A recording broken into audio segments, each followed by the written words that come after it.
काय सांगाल तुम्ही आंतरवाली सराटीतून आलेले आहेत आणि असंही माहिती भेटली की तुम्ही संध्याकाळी तिथे DJ लावणार आहेत आणि एक रॅली काढणार आहे, म्हणजे ही रॅली विजयाची रॅली आहे का? हो 100% रॅली पंकजाताईची विजयाची रॅली.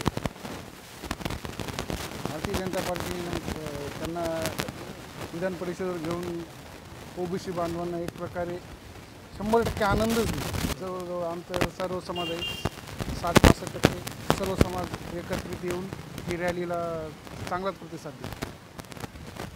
काय सांगाल तुम्ही? पंकजाताईचा विजय झालेला आहे आणि आज तुम्ही संध्याकाळी सराटी आंतरवालीमध्ये DJ लावून तिथं एक आनंद उत्सव साजरा करणार, रॅली काढणार आहे. काय संदेश देऊ? पंकजाताईचा विजय झाल्यानंतर एक OBC समाजावर जे बर्डन होतं आणि OBC समाज जो ग्रासला होता ते मराठा समाजाच्या दबावाखाली जो आला हा दबाव जाऊन OBC समाजाला कालच्या पंकजाताईच्या विजयाने एक स्फूर्ती मिळली आणि त्यामुळे आजचा हा जल्लोष आंतरवली सराटीमध्ये सर्व जाती धर्माचे लोक मिळून आम्ही जल्लोष आज करणार आहे.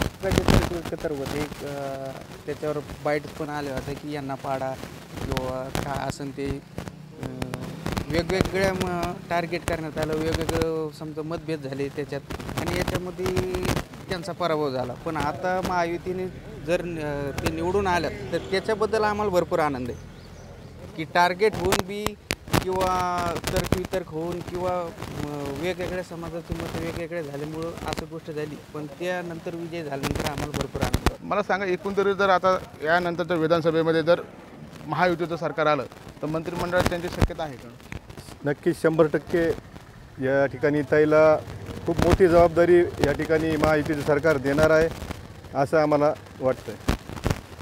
आणि शक्यतो आमचा तर अंदाज आहे त्यांना उपमुख्यमंत्रीपद देण्याची आमचीसुद्धा अशी मागणी आहे. OBC समाजाची एक मागणी की OBC समाजाला एक न्याय म्हणून की ताईला उपमुख्यमंत्रीपद द्यावं.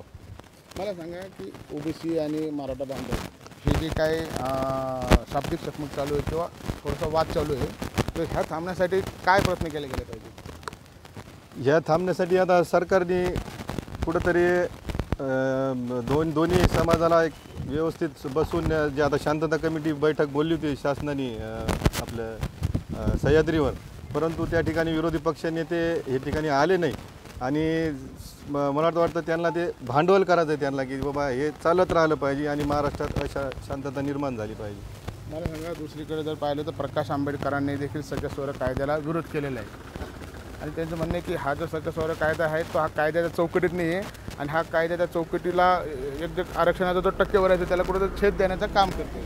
नक्कीच या ठिकाणी शासनाने मला वाटतं शासनाने देखील भूमिका स्पष्ट केलेली आहे की सगळे सोयरे कायदा हा लागू होऊ शकत नाही, कारण डॉक्टर बाबासाहेब आंबेडकरांनी जे संविधान लिहिलेलं आहे हे संविधान शासन याला बदलू शकत नाही. मला सांगा, एकीकडे जर काल जर पाहिलं आपण तर काँग्रेसचे काही मत फुटल्याचं देखील मध्ये असं दिसतंय की 8 मतं त्यांचे डायव्हर्ट झालेले आहेत, दुसरीकडे गेलेत. प्रकाश आंबेडकरांनी याला एक असं वक्तव्य केलं की हे काही का आरक्षणाचे किंवा जे काही कायदा आहे त्याचं रक्षण करू शकत नाही, कारण की मुसलमान असतील, मुस्लिम बांधव असतील, OBC असेल, SC ST असेल, यांना देखील फसवण्याचं काम काँग्रेसने केलेलं आहे. काय वाटतं तुम्हाला? माझं एकच म्हणणं आहे, काँग्रेसचे जे मतं फुटले तर हे OBCला न्याय भेटत नाही ह्या कारणास्तव फुटले आणि OBCवर जो न्याय होतो, मी आंतरवाली सराटीतून एक सामान्य नागरिक बोलत आहे.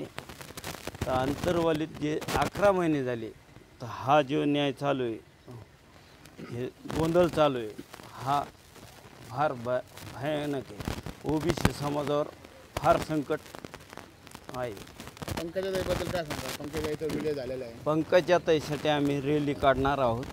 संध्याकाळी रॅली काढून आम्ही आनंद उत्सव करणार आहोत. पंकजाताई आमच्या OBCच्या 11 विधानसभेचे जे सीट होते त्याच्यातून OBCचे 5 सदस्य निवडून आले OBC समाजाचे. त्याच्याबद्दल आम्ही एक रॅली काढणार आहोत आंतरवली सराटी येथे. मला सांगा, तुम्ही आंतरवाली सराटीमध्ये रॅली काढणार आहेत, त्या बाजूलाच आसपासचे जे OBC समाज आहेत, OBC बांधव आहेत, मोठ्या प्रमाणात इथं OBC बांधव आहे असं देखील बोलल्या जाते. तर एकंदरीत संध्याकाळी जे तुम्ही काय रॅली काढणार आहेत त्याचबरोबर काय परमिशन वगैरे आहे का, किंवा जे काही ते केंद्रबिंदू आहे मराठा समाजाचा जो आरक्षणाचा ते केंद्रबिंदू आहे, त्यामुळे काही दबाव वगैरे असं काही आहे का तिथे रॅली करताना? नाही, याला कुठलाही दबाव नाही. आणि आम्ही जी रॅली काढणार आहे यात पूर्ण या पंचक्रोशीतले पूर्ण ओबीसी समाज त्या ठिकाणी सहभाग होणार आहे. आणि विशेष म्हणजे आम्ही हे पूर्ण कायद्याला धरून आम्ही ही रॅली काढणार आहे. एकंदरीत जर पाहिलं तर पंकजा मुंडे यांच्या विजयानंतर सरटे अंतरवाली इथं ओबीसी बांधवातर्फे एक विजयी रॅली आयोजित करण्यात आली. संध्याकाळी ही रॅली निघणार आहे. मात्र संपूर्ण महाराष्ट्राचं लक्ष मात्र ह्या रॅलीकडे दिसणार आहे. संजय महाराष्ट्र टाइम, वडीगोद्री, जालना.